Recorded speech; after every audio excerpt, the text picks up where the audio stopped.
En 2026, la cybersécurité devient l'affaire de tous. Même sans compétences techniques, chacun peut apprendre à protéger le monde numérique grâce à la vigilance, la curiosité et une méthode simple.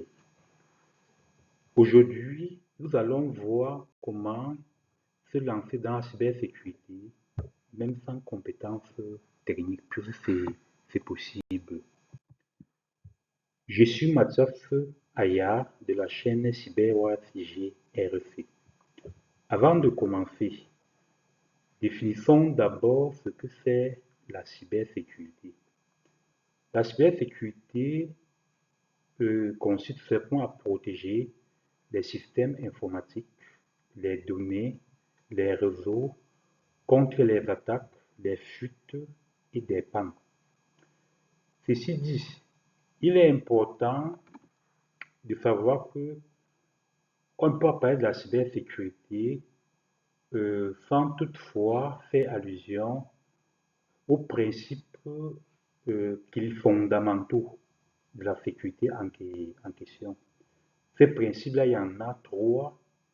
La confidentialité, qui consiste qui fait que seules les personnes autorisées puissent avoir accès à la ressource. Le second principe est l'intégrité, qui veut tout simplement dire que la ressource ne doit pas être modifiée sans autorisation.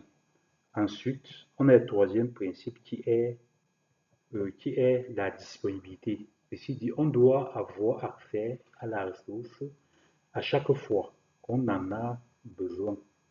Bon, dans les futures vidéos présentations, on va beaucoup plus entrer en profondeur.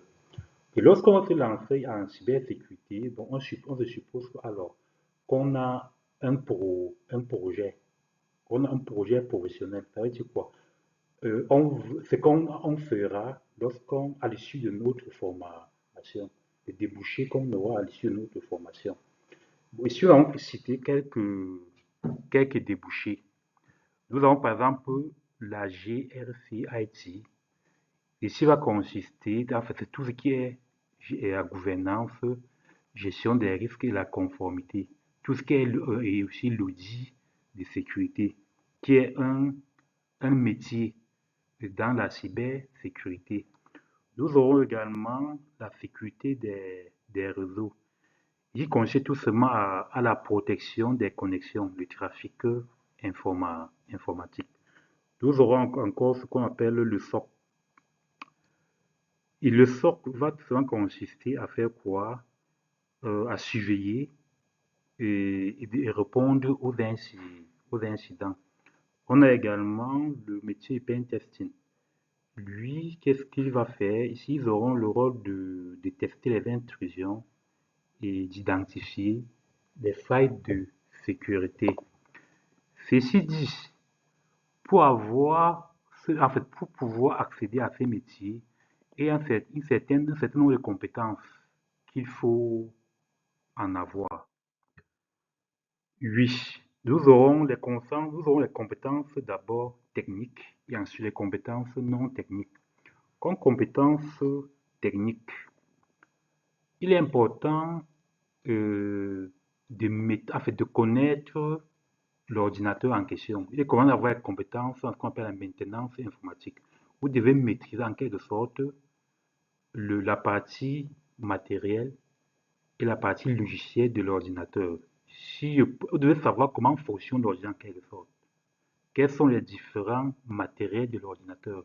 Comment est-ce il fonctionne? Quels sont les logiciels? Quelles sont les familles de logiciels? Vous avez les logiciels d'application, les logiciels système. Comment ces logiciels-là fonctionnent? Comment le hardware et le software, comment les deux interagissent entre eux? C'est la première compétence que vous devez en avoir. Ensuite, vous devez avoir la compétence en programmation. Oui, et il y en a tellement de langages de programmation. Vous choisissez peut-être un ou deux. Ça peut être le Python, ça peut être le Java, ça peut être le JavaScript, ça peut être quand j'ai parlé du Python, ça peut être le JavaScript, oui, comme je l'ai dit. Vous choisissez la langue de programmation pour votre culture. Par exemple, un métier comme le pentesting. Si vous voulez peut-être faire pentesting plus tard, ouais, donc il est important d'avoir les bases en programmation. Ça, c'est la compétence 2. Vous devez également avoir les compétences sur les fondamentaux des réseaux informatiques. Vous devez connaître quels sont les types, quelles sont les topologies réseau qui existent. Comment cette topologie-là fonctionne-t-elle? Comment définir, connaître les différentes couches de l'ISO. Il faut connaître les différents types de réseaux et comment savoir comment ces couches-là fonctionnent. Comment le trafic d'informations se passe entre ces différentes couches-là. Vous devez connaître en fait, des politiques de sécurité en quelque sorte des réseaux. En fait, des protocoles, si vous voulez, vous devez connaître les différents protocoles réseau. Pardon. Une autre compétence. Bon, j'ai parlé des systèmes d'exploitation. Bon, avec ces compétences-là, vous pouvez déjà, bon, on peut parler des principes de base de sécurité. Comment définir un mot de passe? C'est quoi un mot de passe fort? C'est quoi le chiffrement? Ainsi de suite. Ce sont les compétences fonctionnelles qu'il faut, qu'il faut en avoir. Puisqu'ici, lorsqu'on vient commencer, lorsqu'on est dans le domaine de la cybersécurité, le plus souvent, on ne connaît pas on ne connaît pas encore ce qu'on fera à l'issue de notre formation. Puis il y a tellement de métiers. Donc, je vous suggérerais de prendre, en fait, d'emmagasiner le maximum de compétences que vous pouvez.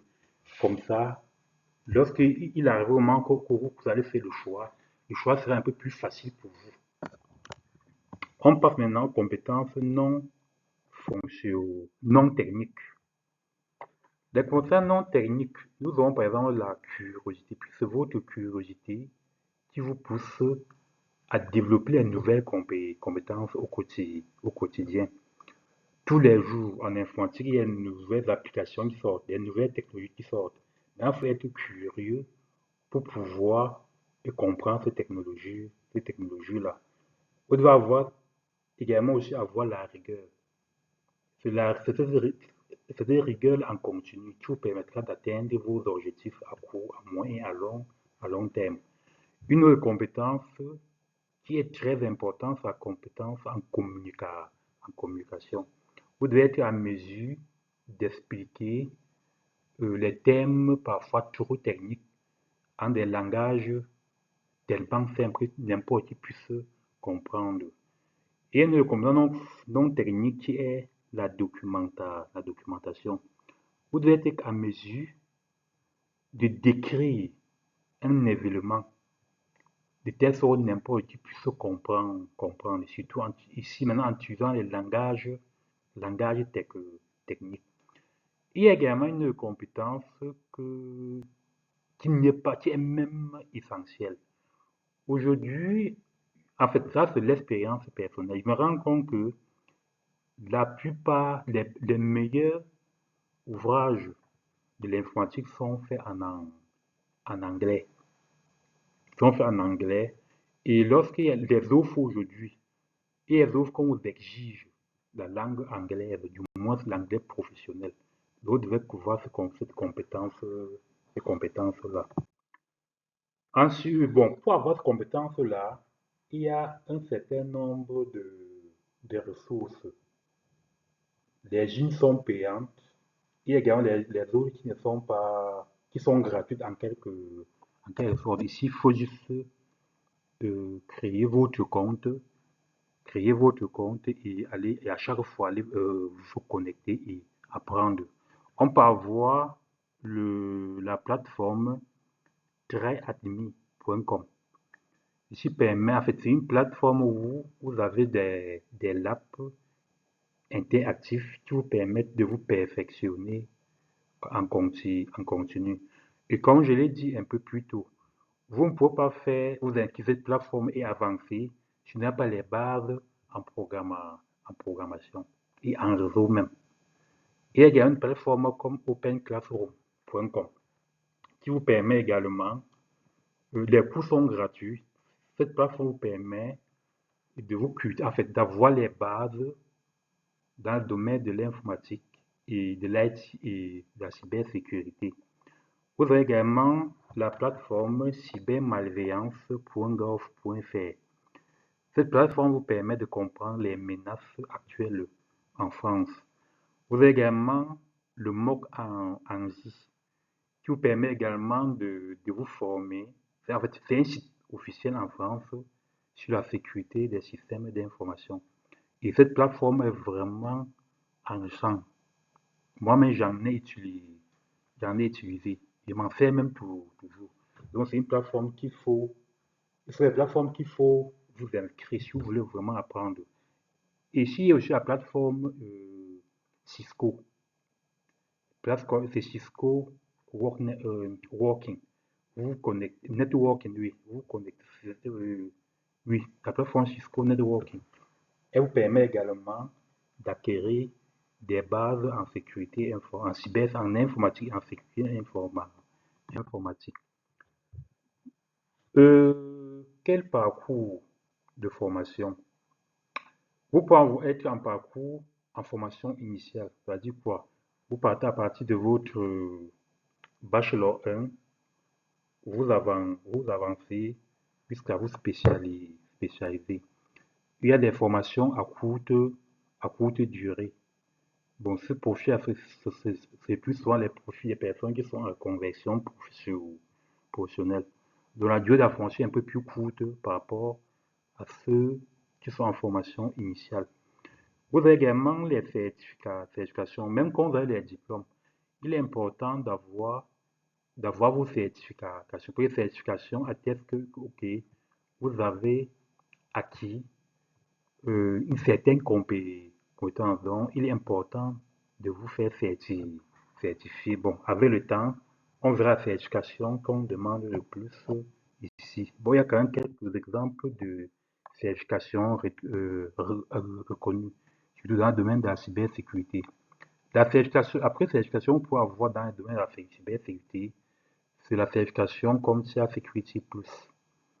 Cette certification permet de vous donner les bases de la sécurité informatique.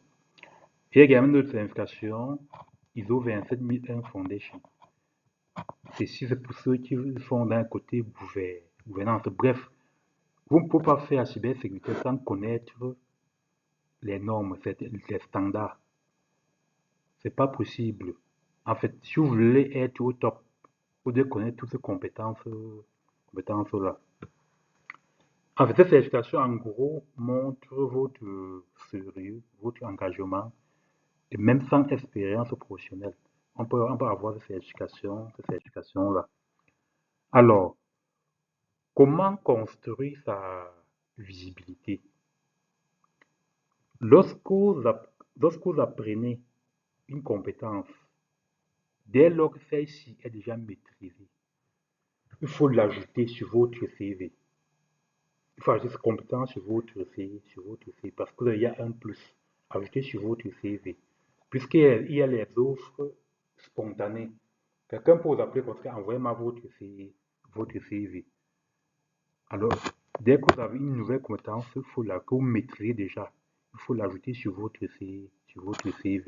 La même chose sur vos médias sociaux. Il faut les ajouter. Un autre, euh, un autre élément important pour construire sa visibilité, il faut être dans les groupes Discord de ton domaine. Quand c'est les groupes Discord, il parle de l'informatique et cybersécurité en particulier. Les groupes Telegram également. Puis dans ce groupe, la chance que vous n'êtes que des professionnels. En fait, les gens avec qui vous pouvez parler, vous pouvez tenir le même langage. Du coup, vous pouvez plus apprendre de leurs expériences. Un autre élément qui est aussi important, montrer que vous êtes actif et passionné. Oui, on est actif comment? Par exemple, dans vos réseaux sociaux, il faut commenter les publications des autres, que les autres ont fait dans votre domaine. Il faut toujours commenter les commentaires intelligents, les commentaires intelligents en quelque sorte, des trucs qui te font réfléchir, des trucs qui sont sérieux. Publier aussi. Il faut juste publier, ce que vous faites, partager ce que vous faites, vos passions, vos projets, ainsi de ça, qui consiste à montrer qu'on est actif et passionné par le domaine qu'on a choisi. Pour finir, on va finir juste avant un petit résumé. En gros, nous avons quatre principales étapes pour, pour une formation, pour commencer dans le domaine de la cybersécurité. Le premier élément, ou la première étape consiste à comprendre les bases, le domaine de l'informatique et les principes fondamentaux de la sécurité. Il faut avoir cela. Lorsque vous avez cela, vous avez ce principe-là, vous allez apprendre à avoir puisque les compétences, on apprend, on devient compétent. C'est en apprenant qu'on devient compétent.